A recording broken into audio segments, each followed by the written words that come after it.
Hello, this is Matt on the Moon Lambeau channel.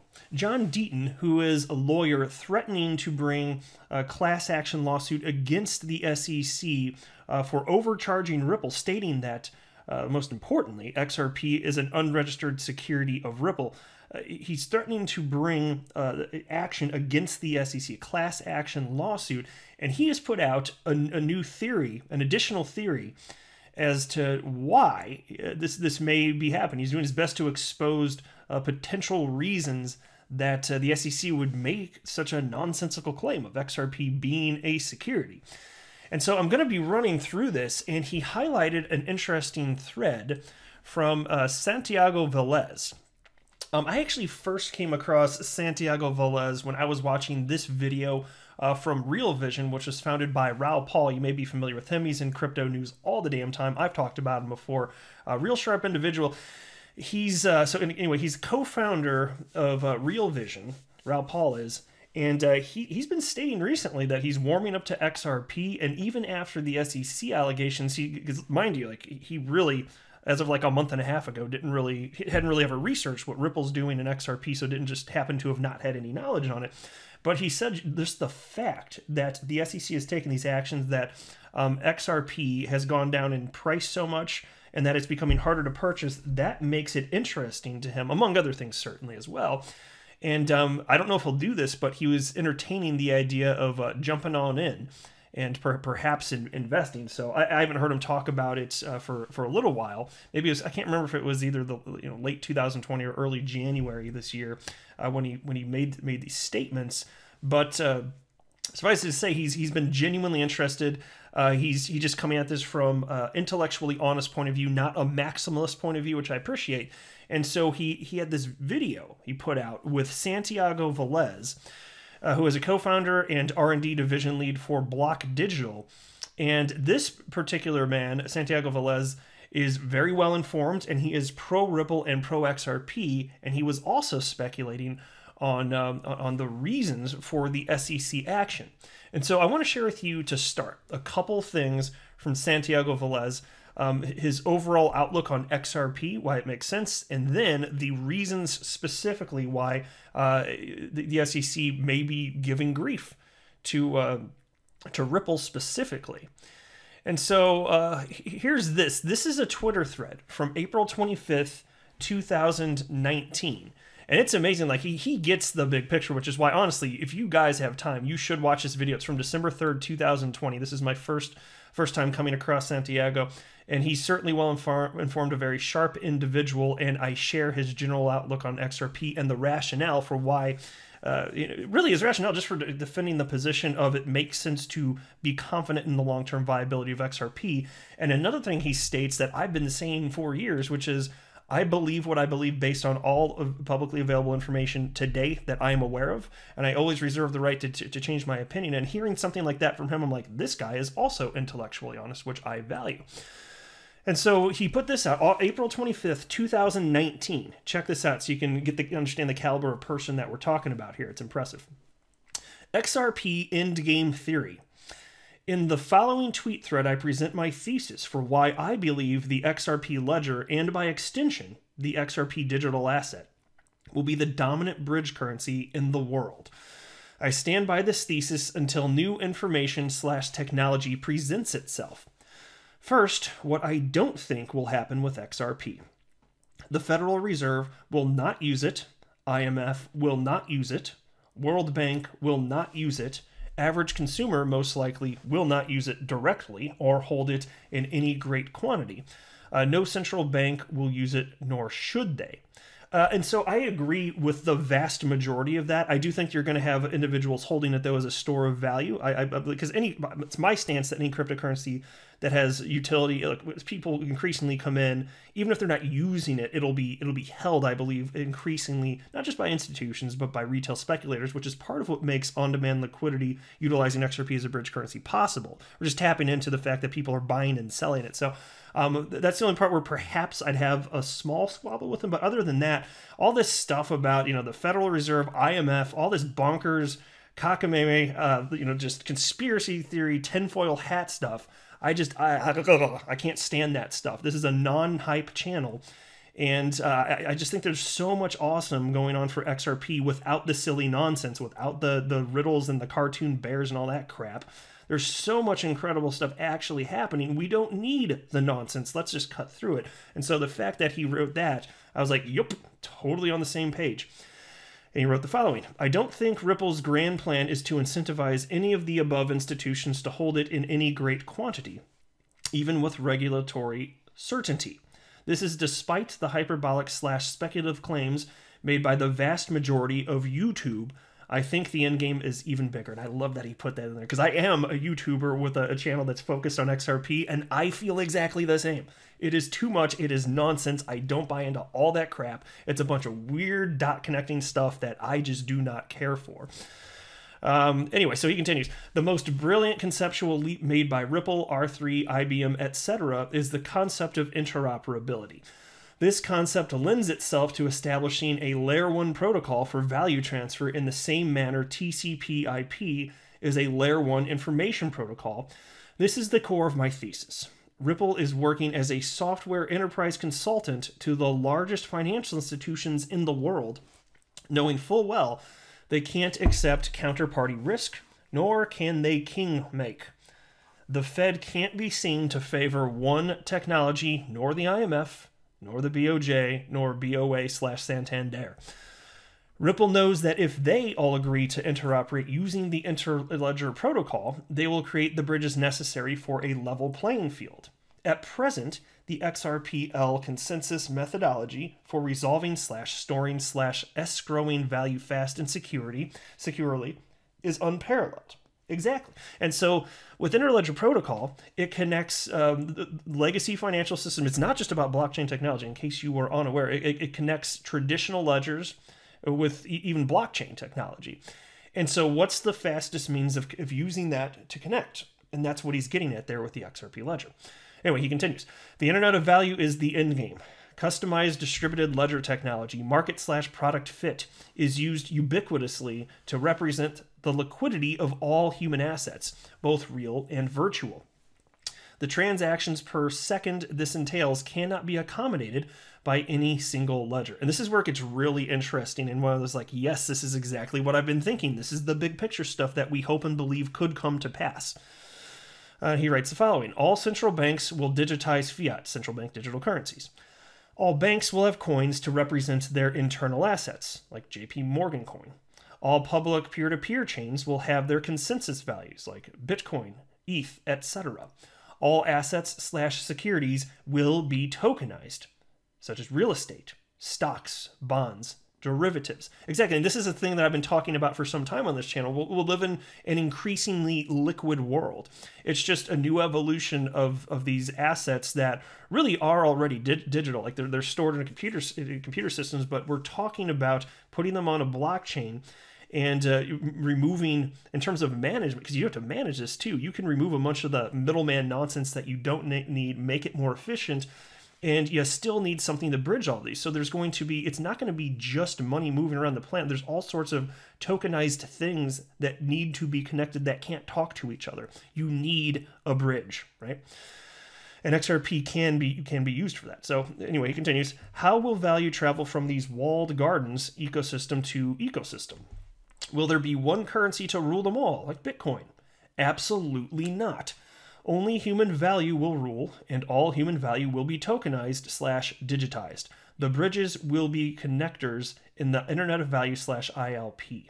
And so I agree with that. I wouldn't use the word literally all, but tons of stuff that exists today, I firmly agree with him, will be tokenized. And then he writes, to wrap this up, he writes, the value transfer between ledgers will be facilitated in large part by atomic transactions by the XRP ledger and will be supranational, supra-technical, and with zero counterparty risk. That is the end game, eliminating all counterparty risk in human value transfer with XRP. Exactly. And so he's been looking at this just like the rest of us XRP holders, right? He's been looking at all this and saying, isn't this a little fishy what's going on with the SEC and the timing of everything, and Jay Clayton exiting, the former SEC chair, the day after charges are brought against Ripple by the SEC. And he wrote the following. This is on December 23rd, 2020. This is the thread that lawyer John Deaton linked to here on Twitter. And it reads as follows. Check this out. Don't normally connect dots, but hey, it's almost Christmas. Let's have fun. Mr. Jay Clayton was once a partner at Sullivan and Cromwell LLP, where he was a member of the firm's management committee and co-head of the firm's corporate practice. Okay. Sullivan and Cromwell advises some of the largest firms and investment banks in the world, one of which is Goldman Sachs. The firm happens to be very familiar with global banking infrastructure, including cross-border commodity swaps and even SWIFT messaging. At the same time, Goldman Sachs advances a cross-border payments initiative in early of 2020. SAP Ariba is the primary arm of the GS investment. The tech-forward and secure cross-border global payments capabilities of Goldman Sachs will be made available in select SAP Ariba solutions. And he's got links to all of this, by the way, so you can go verify, you can fact-check what he's talking about here. At any rate, super interesting, huh? Imagine that. And he's got this little screen grab. Buyers can execute cross-border and domestic payments directly in Ariba Network without needing to go through manual payments and reconciliation processes. Buyers can also access more than 120 currencies at competitive rates while suppliers are paid in their local currencies. Well, how about that? That's kind of convenient, isn't it? He continues. At the same time, SAP Ariba inked a blockchain supply system with Everledger in 2017. SAP, working with Ripple at some point, learn first, then copy, the plot thickens. And again, links to all this stuff, guys. And to be clear, look, before I read any further, I'm not alleging anything. I'm always okay with reasonable speculation. There's a point where you can cross a line, and it's subjective, which is why things can get messy. But if things get too conspiracy theory sounding, tinfoil hatty, yeah, I have a problem. These are just actual facts. And so because here's the thing about what happened with Jay Clayton and the SEC. It's the claim of XRP being a security is so nonsensical. Like, I feel like we have to try and search to find some sort of reason for why this could possibly be the case. And so people are turning over stones, flipping over rocks to try and find something here. And I don't blame anybody for doing that. Anyway, he continues here. So we get to this article penned by John Bertrand, who joined SAP in 2014. Also interesting is who has an ownership stake in Everledger, a digital currency group owned by none other than Mr. Barry Silbert. Wow, small world. Also on the board, Glenn Hutchins and Larry H. Summers. Look, the gang's all here. It's like a family reunion. SEC, Larry, and Goldman's man, Gary. So nice to see people get together. Meanwhile, back at home base, Goldman makes a play into cross-border. Fascinating. And he's got a screen grab here. And I don't want to go through everything. It would be like way too long of a video if I literally went through all of this here. But if you want, you can find this. You can go to Santiago Velez on Twitter. If you want to click on any of these articles, feel free, check it out. Then he writes, that sounds familiar. Where have I heard integration services for digital assets in Goldman? And you can see here's an article from CoinDesk titled, Circle raises $50 million with Goldman Sachs support. And then Santiago writes, wow, this is getting good. Pull a string, you never know what you can find. And there's an article here. I can't read the whole title, but free cross-border payments, European growth product. And this is from circle.com. Then he writes, I'm going to stop now. I'm just bored on a day off and decided to make a point about creating havoc and speculation on Twitter over the motivations of humans I've never met nor talked to, because that's how Twitter does. We like drama, fun times, folks. Enjoy. I know. And so, again, I don't blame him for going through it and talking about it. It's fine. He's just saying, what a string of coincidences. And he's not necessarily making a firm allegation. He's just acknowledging and finding. He even said here, he used the words dot connecting, but it's not conspiracy theory stuff. Like, here are actual things. So it's just a question of what the hell was the actual reason. So I don't know. And so here is what John Deaton had to say. Theory 2, personal gain for Jay Clayton. So this is a theory as to why Jay Clayton was doing what he did. And he talked about this in the writ of mandamus, which he ultimately did file. And that's at a timer where potentially 6 months down the road, depending on how things go, he could end up bringing a class action lawsuit against the SEC. So here we go. Personal gain. Jay Clayton, prior to the SEC, was a partner at Sullivan and Cromwell LLP as its head of corporate practice and finance. Clayton advised the largest firms in investment banking and had a long history of advising and working with Goldman Sachs. Read Santiago Velez thread below for great insight. He points out Goldman Sachs is deeply involved and familiar with the global banking infrastructure, including cross-border commodity swaps and the SWIFT payment system. Jay Clayton's wife has worked for and closely with Goldman Sachs for 2 decades.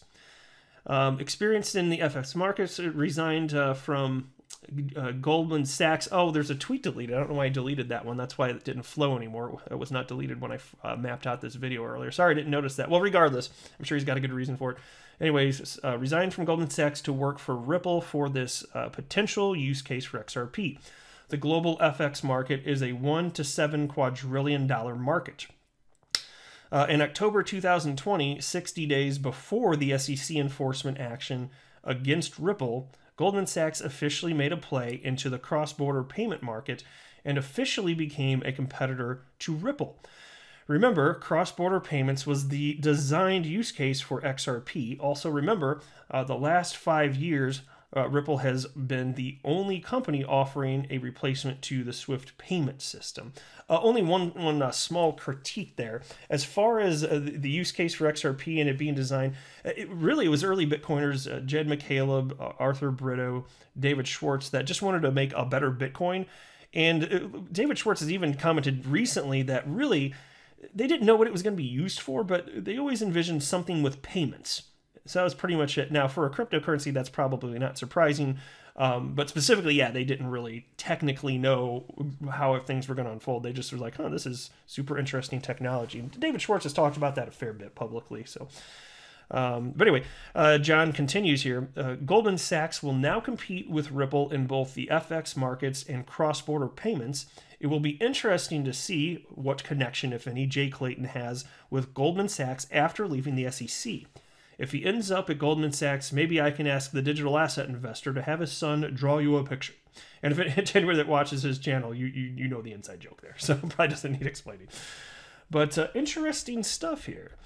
So there's more. I'm very appreciative of what John has been doing here, and I think clearly the entire XRP community is rallying around him because we feel the same way. We never thought that we were purchasing some sort of stake in Ripple by purchasing XRP. Like, that would be an outlier human that thought that. You know, you could probably find a human that thinks that, but that's just stupid.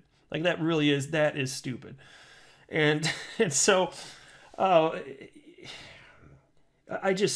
there's a reason that you know, people have been rallying around this. It's just, and then just like the implication by the SEC not taking action for so many years.